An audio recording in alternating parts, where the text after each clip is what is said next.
السلام عليكم ورحمة الله.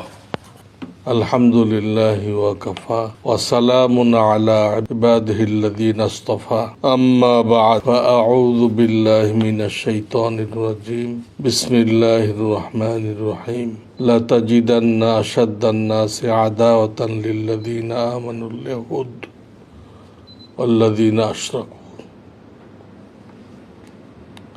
আয়াতের তরজমা, তুমি অবশ্যই মুসলিমদের প্রতি শত্রুতায় মানুষের মধ্যে সর্বাপেক্ষা কঠোর পাবে ইহুদিদেরকে এবং সেই সমস্ত লোককে যারা শিরিক করে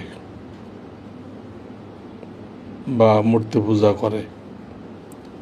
সূরা মায়েদা 82 নম্বর আয়াত।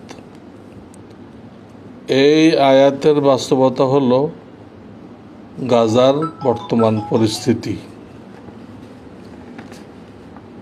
গাজায় চলমান ইসরায়েলি হামলা বর্বরতার সকল সীমা অতিক্রম করেছে। পৃথিবীর ইতিহাসে এমন জঘন্য হামলার নজির বিরল। ইসরায়েলের এই ঘৃণ্য হামলার সর্বোচ্চ প্রতিবাদ জানানো দেশের সকল মুসলমানের ইমানি দায়িত্ব। এ দায়িত্ব পালনের অংশ হিসাবে আগামী 12 এপ্রিল শনিবার সোহরাওয়ার্দী উদ্যান অভিমুখে মার্চ ফর গাজা কর্মসূচি সফল করার জন্য দল মত নির্বিশেষে সকল ধর্মপ্রাণ মুসলমানদেরকে শান্তিপূর্ণভাবে অংশগ্রহণ করার উদাত্ত আহ্বান জানাচ্ছি।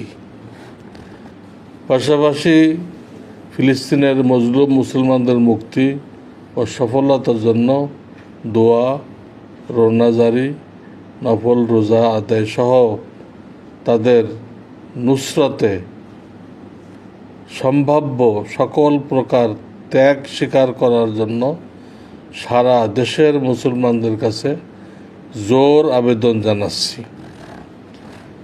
মুসলিম ভ্রাতৃত্ব ও ইমানি গায়রাতের বহিঃপ্রকাশ হিসাবে হামলাকারী হায়না ইসরায়েল ও তাদের দোসর ও সমর্থকদের সকল পণ্য বয়কট করার ব্যাপারেও সকলকে জোর অনুরোধ করছি।